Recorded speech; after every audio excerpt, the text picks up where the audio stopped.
আসসালামু আলাইকুম। লেবাননের দক্ষিণাঞ্চলে বৃহস্পতিবার বেশ কয়েকটি স্থাপনায় হামলা চালিয়েছে ইসরায়েলি বাহিনী। এইসব স্থাপনার মধ্যে একটি মসজিদ ও বাড়ি আছে, খবর আনাদোলুয়া এজেন্সির। লেবাননের ন্যাশনাল নিউজ এজেন্সির কর্মকর্তার বরাত দিয়ে প্রতিবেদনে বলা হয়েছে, ইসরায়েলি সেনাবাহিনী আল জাবাইন শহরের মসজিদে হামলা চালিয়েছে। পাশাপাশি আইতা আল শাবাব শহর ও মেয়স আল জাবাল শহরের দুটি বাড়িতে ড্রোন দিয়ে হামলা চালানো হয়েছে। এছাড়া লেবাননের দক্ষিণাঞ্চলে তাইর হারপা, খাইম, জাবাইল কোহাইল এবং আইতারুম শহরেও ইসরায়েলি বাহিনী হামলা চালিয়েছে। তবে এতে কী পরিমাণ হতাহত বা ক্ষয়ক্ষতির ঘটনা ঘটেছে সেই সম্পর্কে বিস্তারিত কিছু জানানো হয়নি।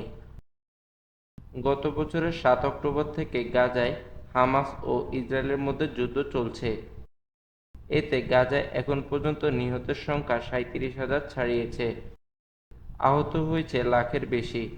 গাজা যুদ্ধ শুরুর পর থেকে লেবানন সীমান্তে হিজবুল্লাহর সঙ্গে ইসরায়েলি বাহিনীর পাল্টাপাল্টি হামলা চলছে।